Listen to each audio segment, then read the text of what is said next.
On Tuesday, August 21st, 2018, Company D had its first company session in Taylor 12. During this company session, Professor Martin asked the company members to stand when they identified with a number ranging from 1 to 5, with 5 indicating that 1 is very familiar with a good amount of the company members, and 1 indicating that he or she is not familiar with any of the company members.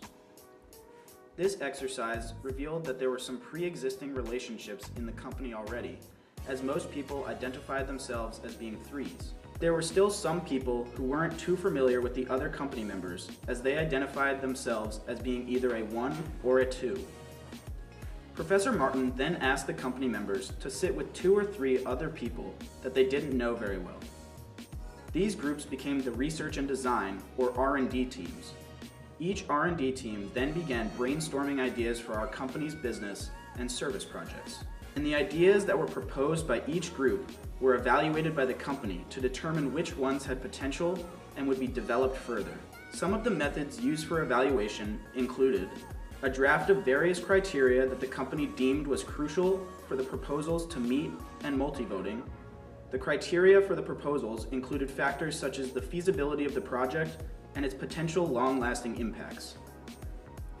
And during the multi-voting session, company members could either express their support or distaste for the proposed ideas by putting pluses or zeros next to each proposal.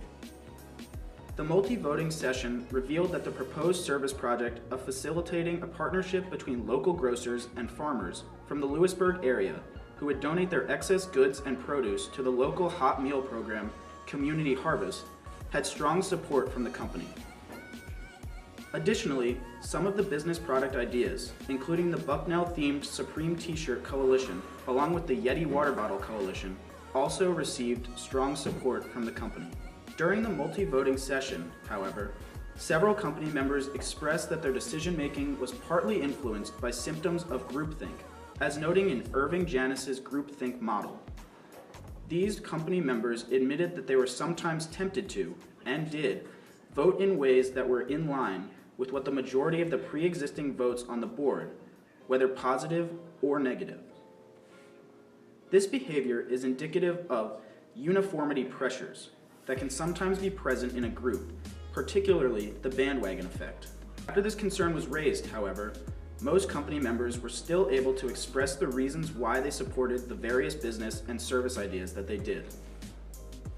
Following the R&D phase, it was now time to form coalitions. Company members could join either a service or business coalition that they came to identify with during the R&D phase so that it could further be developed. The service coalitions had a relatively even spread of support from company members. This included the Geisinger Secret Santa, College Workshop, Community Harvest, and Flood Relief coalitions. The business coalitions had a more uneven distribution of support. Initially, the Bucknell-themed Supreme T-shirt coalition had 6 members, and the Yeti coalition had 4 members, while the Ugly Christmas Sweater coalition had 2 members, and the Portable Phone Charger coalition had only 1 member. So, going into our research and development phase, my team had a lot of great ideas, and so I thought that a portable charger would be a good idea. So I did some research into it and found a card charger. So it's like basically a charger like the size of your phone, right? Like this thin, this long. So super convenient, had a lot of space for design. But at the start, I was the only one supporting the idea. So it was discouraging at first, but I was determined to see the idea to the finish, just because I thought it had the potential to make it to the end. Before our service and business decision days, however, there would be many changes made to the dynamics of the coalitions that were initially formed. Several coalitions would disband, and a few more would be created. The Wine Shirt Coalition has disbanded. The Geisinger Coalition has disbanded after a lack of response for a long period of time from them, and we've recently received an email that they've told us that they're not interested in working with us, so that's the end of the story there. Notable changes in the business coalitions include the Yeti Coalition adopting a new product idea, a Bucknell-themed crew neck, thus becoming the Crew Neck Coalition, the Bucknell-themed Supreme T-shirt coalition disbanding and joining the phone charger coalition, and the Bucknell trucker hat coalition forming. These would be the business ideas that would ultimately be decided upon during our business decision day. Notable changes in the service coalitions include the Community Harvest Coalition changing its service stakeholder to the Lewisburg Food Pantry upon their realization that there wouldn't be enough volunteer service work for the company to engage in with the Community Harvest, and thus becoming the Food Pantry Coalition. The three other service coalitions would disband, leaving the Food Pantry Coalition as the only standing service coalition in the days leading up to our decision day. Professor Martin passionately expressed his nervousness with regards to this development because he believed that it could well lead to defective decision-making for our service project. This is because there would be a strong outcome bias in our service decision, since our decision was basically already made for us without there being any critical evaluation of it. This made the company very nervous in the days leading up to its service decision day. The following week, it was time to decide which coalitions would be chosen as our official service and business projects for the semester. We came together for 2 classes to debate and vote on which project we believed would be the most viable. On Tuesday, September 18th, the company came together to finally choose our service project. Just one night earlier, we were unsure whether we even had a choice for our service project, as only one group was in the running, the Food Pantry Coalition, comprised of Mordecai, Daniel, Tommy, AJ, and Drew. However, one more group re-emerged that had disbanded the prior week. We're back. Yeah, so just a quick update. We're back. We're a coalition again. Ben talked to Joanne on the phone again recently, and we feel a lot more confident, and we feel that this is a project we can move forward with. There's a discovery of a second house that we can actually do some work on, and there we got assurance that there's absolutely enough work for 23 people. This was the Flood Relief Coalition, comprised of James and Ben. They proposed partnering with the United Way to adopt a family that was a victim of the recent catastrophic August floodings in neighboring Watsontown. The Flood Relief Coalition brought new information that there was a possible family that the company could adopt that was willing to work with us. Their plans were very well thought out, and the potential to have a long-lasting impact on our service stakeholder was immense. And, in a surprising turn of events, the opinion of the company began to shift in favor of the Flood Relief Coalition. After multiple rounds of close voting, the company chose to engage in flood relief as its service project for the semester. The groupthink model. The effects of mind guarding were present throughout the debates, as each coalition refused to concede any ground or discussion points to the other coalition, regardless of whether or not the points that were made were valid. Also, because the Food Pantry Coalition had been the company favorite, receiving the most votes in classes prior, they came into the debate with an illusion of invulnerability. The Food Pantry Coalition did not present ample new information or improvements to their proposal during the debates, as they believed that they were the obvious choice for our service project. By stereotyping their opponents as unprepared and unlikely to win, they allowed the Flood Relief Coalition to impress with new information that they were unprepared to rebut. The Community Experience Model. The Flood Relief Coalition, however, came back into the debate with more information and therefore met more of the company members' standards and values, which earned them votes throughout our voting process. This development can be explained by Boyd and Knoll's Community Experience Model, which proved to be a constant theme throughout our company's story. Each member of the class was inspired by the sense of community responsibility that was shown by the Flood Relief Coalition as they worked to bring a better service project with no incentive of personal rewards. This inspired intense class debate and community engagement within the company as more company members began to contribute to the critical evaluation of both coalitions so that the company's service decision can have the best possible effects on its outside stakeholders. On Thursday, September 20th, the three business coalitions came together to debate and appeal to the company to have their product chosen as the company's official business product. The three coalitions, the Crewneck Coalition, the Hat Coalition, and the Charger Coalition, came prepared with designs and costs of each of their products. However, The Hat Coalition, being created only the day before the decision debate day, lacked sufficient support from the company and was quickly eliminated in the first round of voting.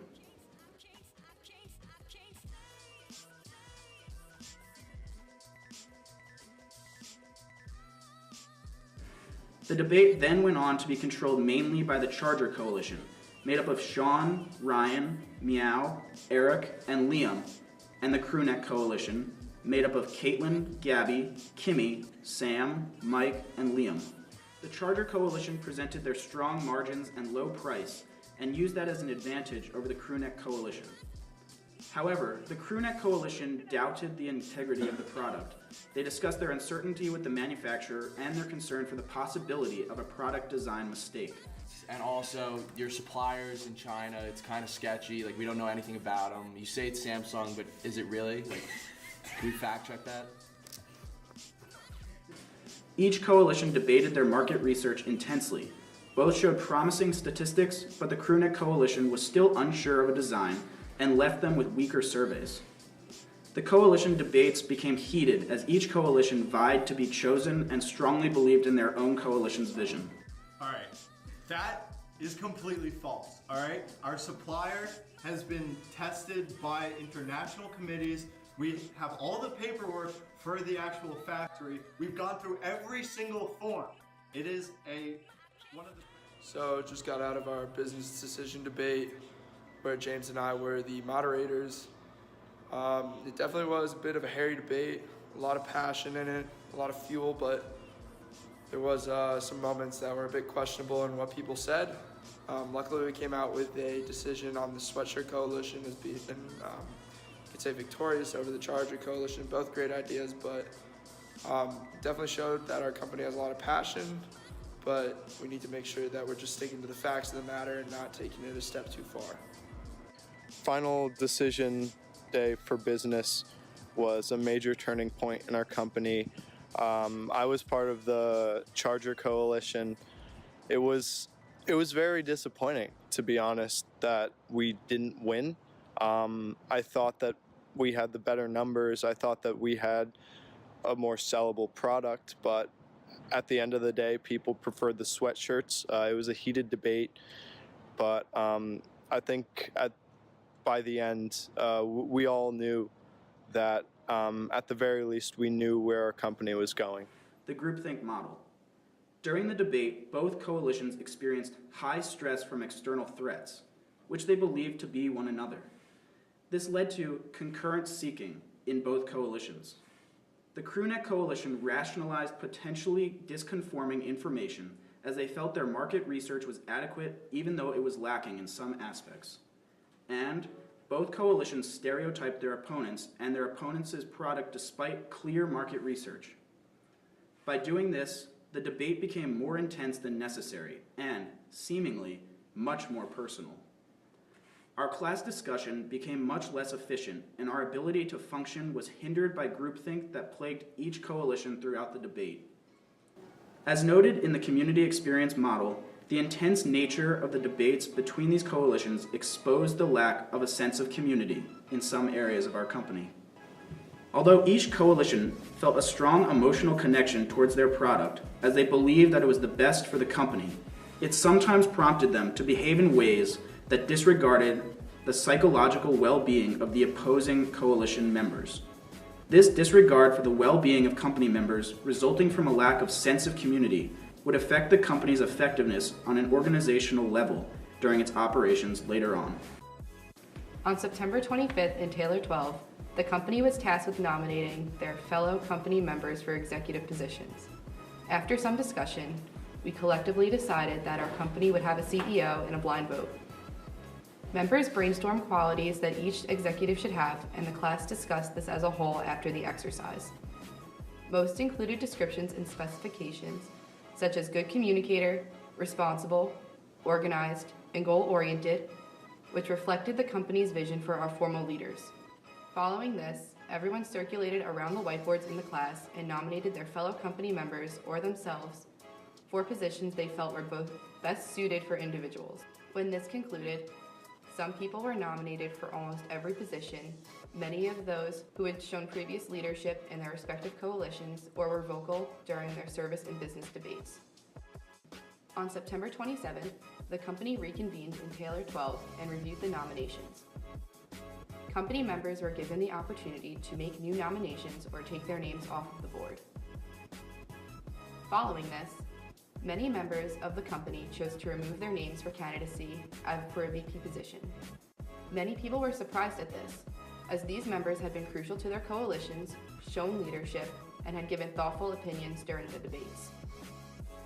This specific incident was reflective of our company culture at the time, as there seemed to be a lack of engagement and responsibility across the company. The blind vote elections resulted in the following: James elected as CEO,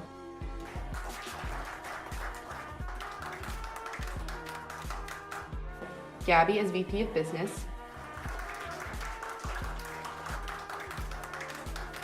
Daniel as VP of Service, Sean as VP of Reports, Sam Musmano as VP of AFM, and Caitlin as VP of HRM. Company D's identity was also solidified when it was decided from then on it would be formally known as the Flood Relief Crew. The next day in class, James sought to get a gauge of where the rest of the company wanted to be placed, and no one had indicated any interest in the reports division. We saw this as problematic as the VPs began thinking of ways to make the reports division attractive to the rest of the company. When it came time to plan the job fair, a question on the job application said, "Indicate what job you would want in reports," which turned out to be helpful when staffing occurred, because most of the reports was staffed using the answer to this question. Alright, so I guess starting off, we went into job placement a little apprehensive, just given that no one was super into being in the reports division, which we thought might be a problem going forward. James, when he led class that one day, made a conscious effort to make people incentivized to join the reports team, and so after the job fair, we kind of took that to the next level. Yeah, so Caitlin had everyone fill out the job application after the job fair. As we noticed that literally nobody wanted to be in reports, they got no checks. Caitlin thought of a good idea to write which job in reports would you take if you had to be assigned one, which unfortunately, as we did that, a lot of those jobs we actually had to fill with those people, but we filled them with the people we were happiest in those positions. And I think that it's proven to be big because our reports division has done a really, really, really good job.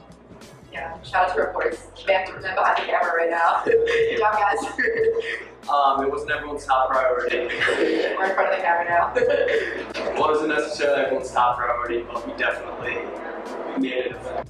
Yeah, definitely.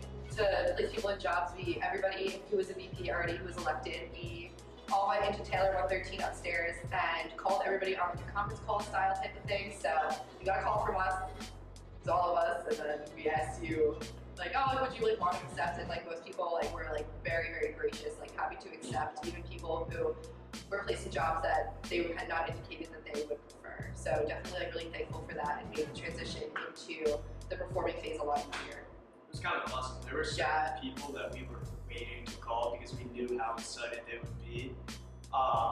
Joey Shealy, we knew he wanted to be in marketing from day one. He had the talents to do it. We knew that we would be doing him a disservice if we didn't give him the job as our advertising and market research specialist, but once he got it, he was so over the moon excited. So many people were. It was actually such a fun day. I didn't mind doing it. Yeah, it was super cool. It was that hour after class, and everybody was either going to a meeting or chapter, practices, etc. But everybody in that room, there was such a really great energy, a great vibe going into class the next day. So definitely really thankful that everything worked out well with job placement. Awesome. Thanks, guys. At the beginning of the semester, it was evident that the class community was disjointed, as many people entered holding different values and expectations, and there were various cliques that had already formed within the company. This led directly to a lack of a sense of community responsibility, as indicated on the Boyd and Noel Community Experience Model. Tasks went undone, deadlines were barely met, and there appeared to be an overall lack of enthusiasm and motivation within the company at this time. However, after VP staffing, there was a noticeable difference in the attitudes and the environment of the company as a whole. People were able to verbalize the qualities they had felt were important, which affirmed collective beliefs, values, and standards. Since these values were held universally across the company, the sense of community responsibility increased. Additionally, after a full company staffing, everyone was able to hold a unique role, which helped to increase community engagement. Most of the staffing calls left company members feeling excited and motivated about their role in the company and helped everyone to feel valued. Those who were not as vocal during the earlier parts of the semester were now able to delegate and work closely towards a common goal. As a result, the company's productivity increased dramatically and produced results well during the early parts of the performing stage. The company formed a new community as members interacted more and new friendships formed, which served to motivate the company as it began to tackle the service project and start selling their product to the Bucknell community. In the week following the submission of final operating plans, the HR department noticed a lull in company motivation and engagement. Operating plans draft and presentation. Although a sense of community was starting to develop among the flood relief crew, some aspects of its sense of community responsibility were still lacking, and this influenced our effectiveness at an organizational level. The negative effects of the low levels of sense of community responsibility were highlighted in the company's revision and submission of the final draft of its operating plans, which was due on October 24th. The reports division set a deadline 3 days in advance of the official deadline for every division and department to submit their deliverables to them. Sean, the VP of reports, also made frequent reminders to the class about the deadline and refused to accept extension requests, believing that a hard deadline would work better than a soft one. Yeah, so before operating plans, I was really nervous. No one was really following the deadline. It was really hard to motivate people. And also I had a midterm on the night that operating plans were due, but reports really showed up that day. We all put in an extra shift and eventually it all got done. We submitted our binder, we submitted the online file, and I instantly felt just a weight off my shoulders. It was fantastic. But yeah, operating plans kind of were very rough. It was just a lot of content, and when people are from other divisions are focused on other things, you can't blame them. But at the same time, it really makes your life hard. Reports is so much work because we have to go over every single deliverable in the class. So operating plans, company summary, OPRO, we have to go through over every single word submitted by every single other division, as well as do our own stuff for those same assignments. It's a lot of reading, a lot of editing, a lot of telling people, hey, this isn't right, you need to do this better, or this is good, and keep doing this. So it's a lot of work, but I think as a group we've come together and we've really risen to the occasion multiple different times. So I'm happy with what we've done so far as a division. The reason that I believe reports is such an important division for our company is that we write, the company summary, operating plans, stuff like that, and it really is our way of interacting with all of our stakeholders. We kind of tell them all the necessary information that we think they need to know, and I know they appreciate it. They know that we're using our time wisely and using all of our resources to the best of our abilities, and not generating any waste. So our job's really important just for having clear communication between our company and all of our stakeholders. When the members of the reports division pushed off other responsibilities to ensure the submission of the operating plans, they gave their time to the company at a high opportunity cost to their own lives, without needing to receive anything in return. This high level of community engagement shown by the reports division played a large role in ensuring that the company's performance and organizational reputation was not adversely affected by the low levels of community engagement of other members of the company.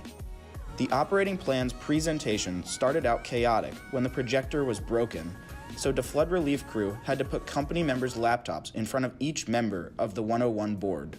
After this hiccup, the company started with their presentation. After the presentation, the board went to consult whether to approve both divisions or not. Once we were done presenting, the board left the room to discuss whether or not the company had passed or failed. As the last board member left the room, I remember hearing a collective sigh of relief. We didn't know if we were going to pass or fail, but at least we knew that we were done. When the board came back into the room, they did not jump straight into telling us whether or not we had passed or failed. They gave us a nerve-wracking 10 minutes of feedback, but at the end, they told us we passed. There was no one thing that we thought that's the kiss of death. You can't move forward. So conceptually, and we are approving what you're doing. I think we want to talk with ACF. You should be happy. However, the board told the company that they had passed by the skin of their teeth, and the board was very close to not passing them. They said that it was good enough for us to move forward and begin operating. However, they were not very excited about the company's future. They were not wowed by any of the company's operating plans, and they said they were hoping to be pleasantly surprised. In the week following the submission of final operating plans, the HR department noticed a lull in company motivation and engagement. In an effort to alleviate some of the tensions and draw the flood relief closer together, Ben Schwinn, Quality of Work-Life Director, proposed a company-wide fun fact game. I think the fun fact activity that was just utilized went really well, built company morale, created a sense of community in our company, so yeah. The effects of this activity directly related to Boyd & Knoll's community experience model. Every company member has psychological and physiological needs, such as closeness and friendship.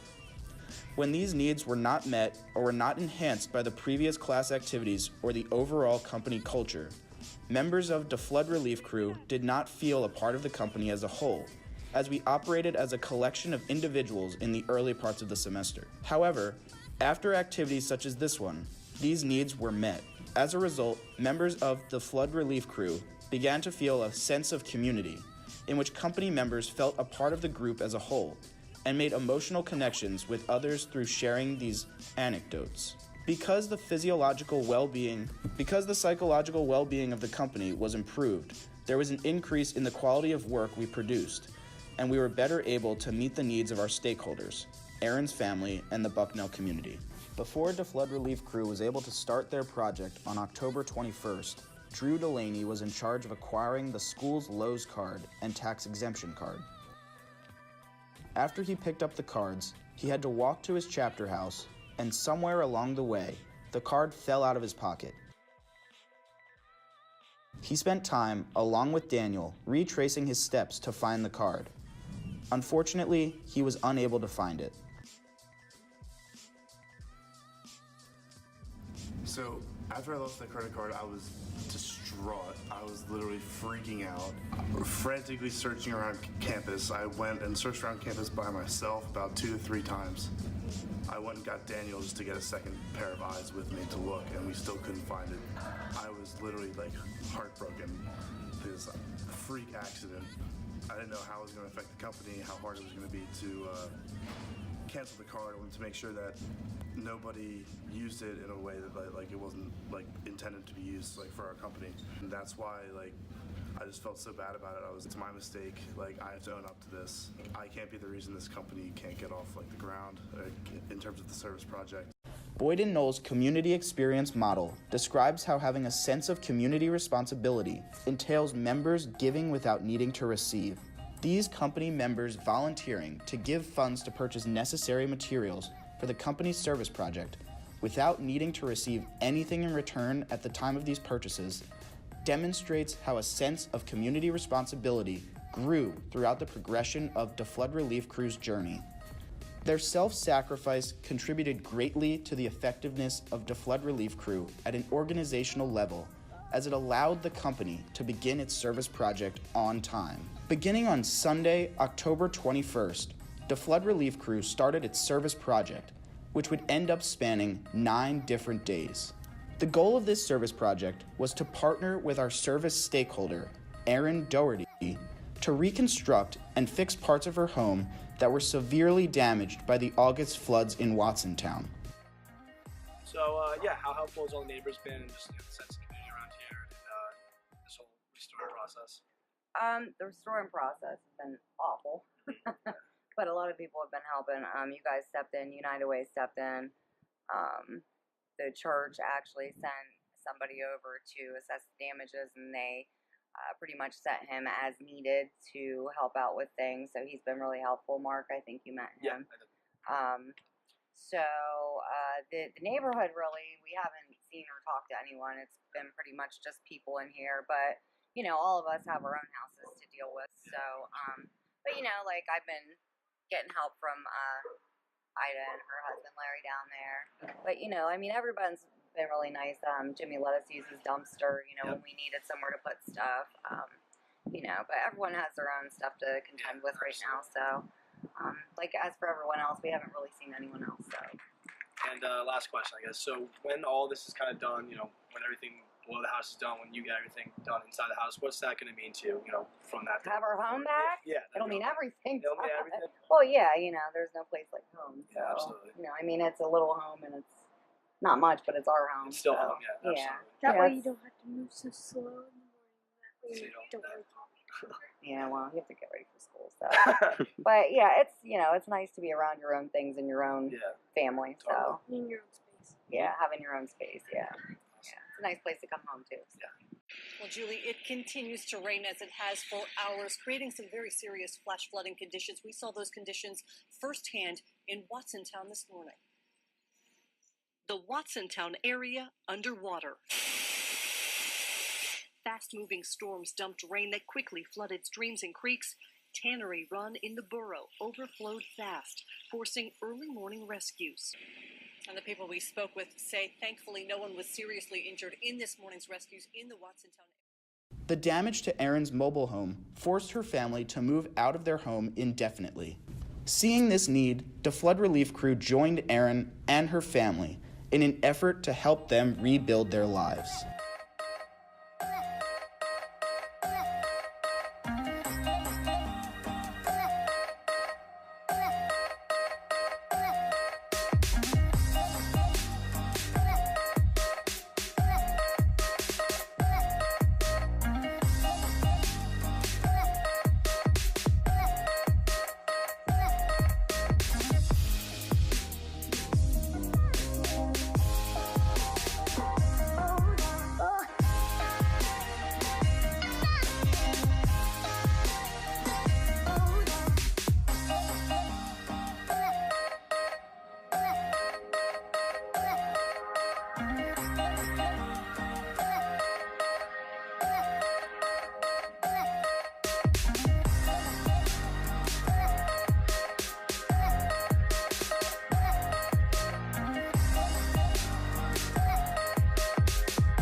Point the camera at his goggles.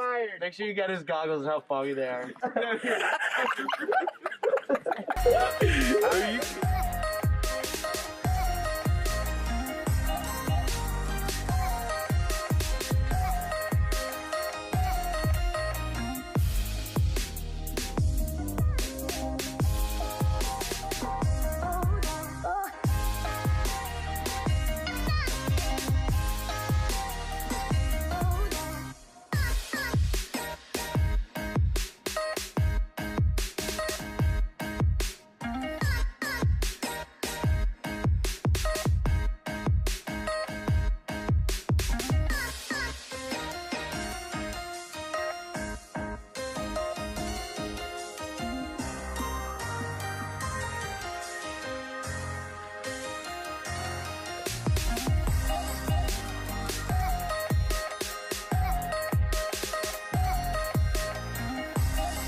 The work that the flood relief crew needed to complete was much more difficult and time-consuming than they ever could have imagined.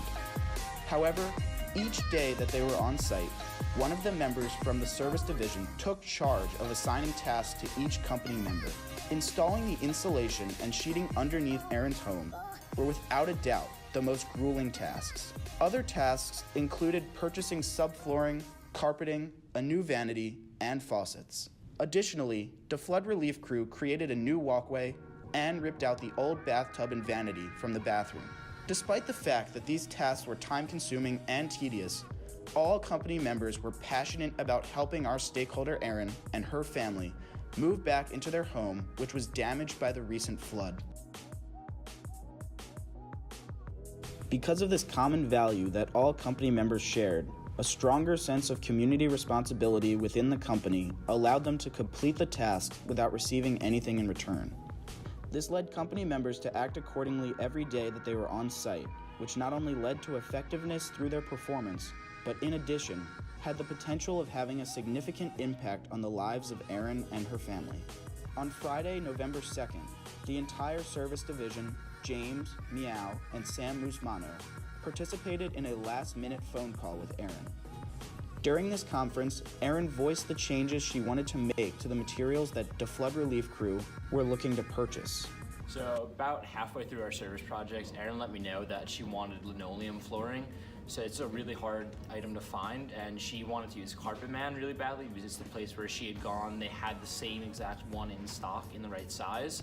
So we looked into it, we looked into other options. Unfortunately, they didn't have it at Lowe's or Walmart in the right size and quantity, and also it would have been more expensive. So at that point, I realized that I was just gonna have to kind of take Mike. So the night before we scheduled a phone call with Erin, she texted me, that's our normal means of communication, saying that she wanted to change some things we were looking to purchase, including purchasing Luan subflooring instead of the one we had previously purchased. She also wanted us to buy linoleum carpeting, and she wanted us to no longer purchase the bathtub and instead spend a lot of our money on plywood flooring, something we never ended up doing. So essentially she hit me with a lot of information. So I was very nervous. I was freaking out in my room because I didn't know if we could make this happen. We had no room in the budget. So what I did is I immediately created a group chat with the rest of the service division, Meow and Sam from the AFM department, and James, since he's our CEO. I felt they all would have a crucial role in helping me make the final decision. And we talked to Erin the next day as I scheduled a phone call with her during class. So during that call, we actually discussed all these items, and Erin told us that what she wanted us to purchase instead. And after we deleted some of the other items, we came to a group determination that, first of all, it's possible for us to do that type of work. Thankfully, Eric was there to help with that. And also, we had the money for Drew started adding materials so that we could make sure to get them the next day, as it was our last trip to pick them up, and just the support that Meow and Sam provided through looking. Hiller's model of team effectiveness states that in order for a team to be effective, team size, member selection, dynamics, and external stakeholder relationships need to be taken into account. The size of the group on the conference call greatly influenced the accuracy and detail of the information discussed. Without the selection of a team consisting of all of the members of the service division, our CEO, and 2 members from AFM, our company would not have been able to meet Erin's wishes as they changed. The last scheduled service day was set for Sunday, November 4th. Upon arriving that day, Daniel realized that it was very unlikely that the project would be completed as there was still too much work to be done. So we think we need another service day because we honestly haven't been able to get everything that we wanted to get done. Just like a lot of things, it took a little bit longer than we first anticipated. There was absolutely a learning curve, but I think we've done a really good job. I think everyone's happy with the progress we've been making and are continuing to make. But we think another service day needs to happen, and it makes me happy that the people in the company are fine with it, not complaining. Spirits are high. Everyone's having a good time. As a result, the service division decided to schedule 2 more service days for the company, believing that the project would be completed after these final days of service. On Tuesday, November 13th, 4 members of the flood relief crew went to the service site for what we hoped to be the last day. They worked hard for around 2 hours in the dark and were able to finish installing the plastic sheeting underneath the house, as well as finish reinstalling the skirting, which prevents animals from being able to crawl underneath the home. What's up? Do we have one more of those black sheets? Nah, that's the last one I found. That's the last one we need. We just need one more, then we're done. Kelly O'Brien and her husband Bill, who is actually the owner of the trailer park where they and Aaron lived, invited them for some hot tea and coffee. Though the number of service days nearly ended up doubling, our company was thrilled about what we were able to accomplish. On Thursday, November 1st, the sweatshirts were finally ready to be picked up. At 5 p.m., Liam Moriarty, our product manager, brought all of the boxes to Taylor 12. The business division, along with 3 additional company members, spent 3 hours sorting through the inventory and labeling stickers for tracking purposes. Even though this was an extremely tedious task, the company members present were able to get to know each other better by listening to music and working as a unit. Boyd & Knoll's community experience model relates to this incident in that it was not necessary for the members outside of the business division to be there. However, they chose to do so anyways with no incentive presented. So, these members were giving their time without needing to receive anything in return. In the first few days of selling, our company had a very disappointing turnout in terms of company members who were supposed to help table for our product. It was frustrating for the business division because selling was a secondary job responsibility for all company members, and everyone signed up for their own selling times. Additionally, selling was very inconsistent. Some days would be great and others not so much. Gabby Coleman, the VP of Business, expressed her concern about selling our sweatshirts. For the members present at the time this was said, it was realized how little time the company had to pick up sales and make the company eager to table for our product. So the business division knew something had to be done. The clock was ticking. After lengthy discussions, James Odiorn, our CEO, called Gabby in order to discuss what would be said to the class the next day. During the class's normal procedures, members of the business division, along with the CEO, conducted a serious talk with the company about the tangible possibility of going bankrupt if everyone didn't begin to contribute more to the selling effort. This caused our company to fall into another slump of encouragement, but the next thing to do was to sell as much as possible in the following week. Throughout selling the following week, the morale of every company member present got increasingly higher as we made more and more sales, nearing the break-even point. With everyone at the company table dancing to the music being played, we noticed that the more we, as a company, embrace togetherness and pride for our product, it helps to draw people to our table and therefore our sweatshirt. It was easy to conclude that the more we embraced our product, the more people would be willing to buy from us. On the last day of selling, after the business division recounted inventory and ran some numbers, it was concluded that our company had finally reached break-even. During its selling period, the company encountered yet another issue. After analyzing the company's sales figures, the accounting and finance division realized that there were 6 sweatshirts missing. This gave rise to a company-wide manhunt to find the sweatshirts, and there was pure joy when these sweatshirts were finally found. Hey, so it's me, James Odiorn here. I'm here with Gabby Coleman. We found the missing sweatshirts in the back of Cody's car. So Cody's car is completely dead. So Gabby crawled through. We can't turn the car on, so we couldn't unlock any of the doors beside the driver's door. But we found the missing sweatshirts. Do they have stickers? Or could they just be his sweatshirts? No, they have stickers. They have stickers. We found the missing sweatshirts. We're golden. James, how many did I pass you? You passed me 2. No, I passed you more. You sat on them. I sat on them? I'm Yeah. sitting on some sweatshirts. Yeah, how many? 2. 1, 2, 3. We're out. On the last day of selling, after the business division recounted inventory and ran some numbers, it was concluded that our company had finally reached break-even. We broke even. Let's go. This was a fantastic moment for each member of the flood relief crew, proving that hard work really does pay off, and all it takes is a good sense of community. After all our business sales were finished, we were able to sell 277 crew necks, with a break-even point of 272, leaving us with 23 unsold sweatshirts. We sold our product for $35 and purchased them for $26 each. This brought our gross profit to $1,555.50 and our net income to $119.19 after all expenses were accounted for after our service project had concluded.